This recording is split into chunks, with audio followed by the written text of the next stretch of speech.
No verão austral 2019-2020, o Brasil deverá realizar a 38ª Operação Antártica, Operantarctic, expedição de pesquisa na Antártida, que vem ocorrendo desde 1982, como parte do Programa Antártico Brasileiro, PROANTAR. Como raríssimas vezes aconteceu, no entanto, os cortes e contingenciamentos orçamentários impostos pelo atual governo federal nas áreas de ciência e educação colocam em risco a continuidade do trabalho dos cientistas brasileiros naquelas paragens geladas. Muitos pesquisadores e bolsistas já não poderão participar da Operantarctic, na qual será inaugurada a nova Estação Antártica Comandante Ferraz, EACF, e projetos de pesquisas poderão ser paralisados a partir do ano que vem. Uma vastidão deserta e gelada de 14 milhões de quilômetros quadrados, uma vez e meia a área do Brasil, onde a temperatura pode chegar a quase 90 graus Celsius negativos, com ventos de mais de 320 km por hora, e praticamente sem chuvas, poderia ser considerada apenas uma região inóspita e estranha, de interesse para poucos, como aventureiros, amantes de boas fotos, de pinguins e das esquisitices do planeta Terra. É um grande engano. Apesar de ser mais conhecida pela presença de gelo e neve, a Antártida possui complexos ecossistemas, muito deles pouco conhecidos e até alguns ainda desconhecidos, diz o pesquisador Luiz Henrique Rosa, da Universidade Federal de Minas Gerais, UFMG, coordenador do projeto Minquantar do PROANTAR, que estuda fungos com possíveis propriedades medicinais. De acordo com ele, esses ecossistemas abrigam seres vivos únicos e adaptados às condições extremas da região e que estão isolados geograficamente do restante do planeta. Em outras palavras, a Antártida possui uma biodiversidade pouco conhecida pela ciência, explica. Por estarem sem contato com o mundo de fora, esses organismos, representados por animais, plantas e principalmente pelos micro-organismos, têm o potencial de produzirem substâncias de interesse em processos biotecnológicos. Eles podem ser comparados a fábricas vivas, capazes de produzir diferentes substâncias bioativas, entre as quais muitas com diferentes atividades biológicas. Em 12 anos de pesquisas, nosso grupo já descobriu espécies selvagens de fungos produtores de substâncias microbianas, virais, contra o vírus da dengue, Trypanosomicida, que atuam contra o Trypanosoma cruzi, o agente causador da doença de Chagas, e pesticidas, capazes de inibir outros fungos e ervas daninhas para a agricultura, conta Rosa. Ou seja, as atividades científicas do PROANTAR têm grande potencial para contribuir com o setor produtivo do Brasil e na medicina, por exemplo. O glaciólogo Jefferson Cardia Simões, da Universidade Federal do Rio Grande do Sul, UFRGS, vice-presidente do Scientific Committee on Antarctic Research, SCAR, órgão máximo da pesquisa antártica internacional, lembra outro aspecto que reforça a importância das pesquisas na Antártida.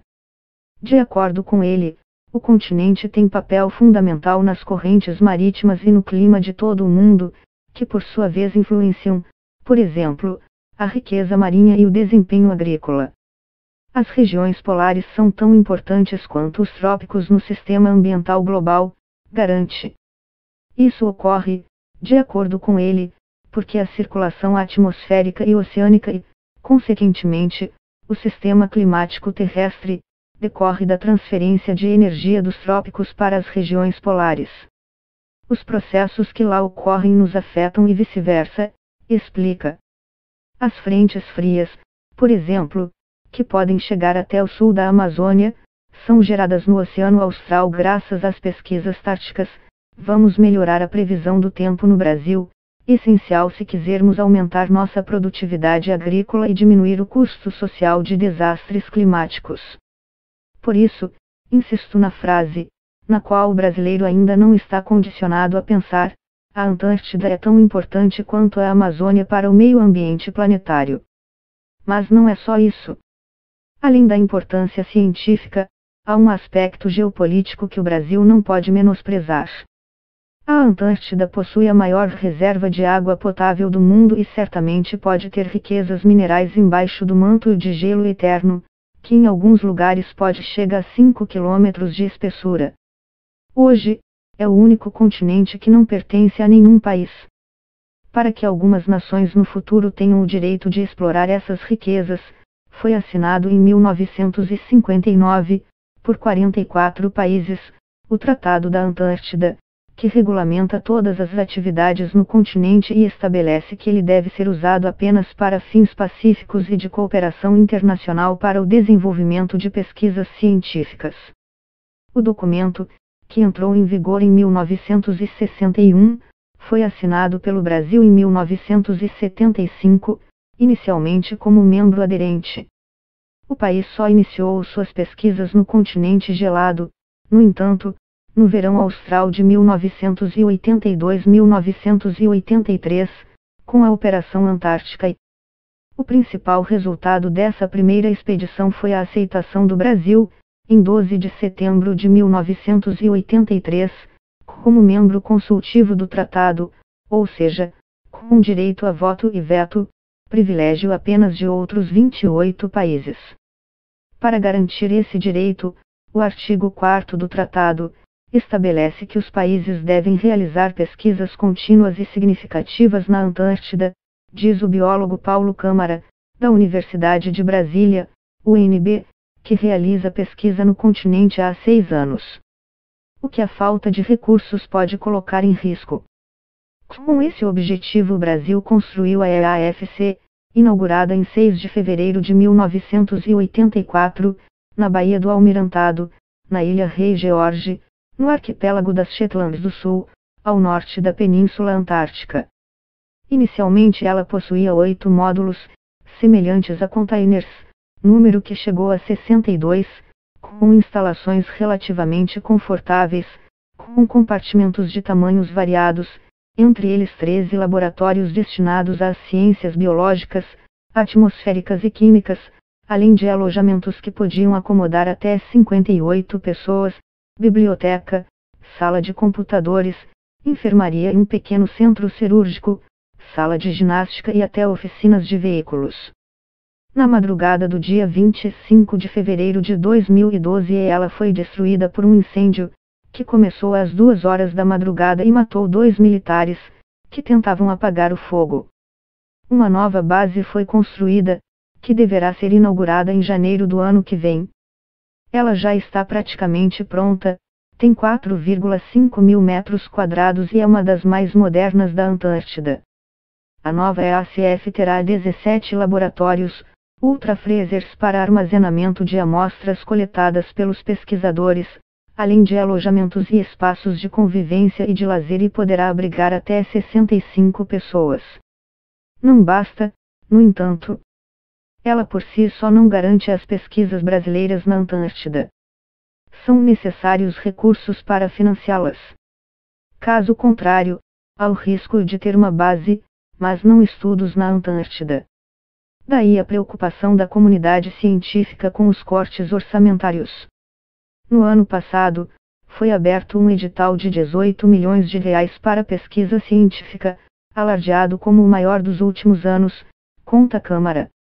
Esse valor deveria bancar as atividades por 4 anos, o que daria cerca de 4,5 milhões de reais por ano.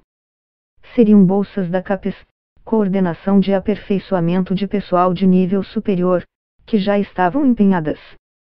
Até hoje não entendi o que aconteceu com elas. Minha melhor explicação é que elas simplesmente sumiram, deixando o edital com apenas 16 milhões de reais da noite para o dia.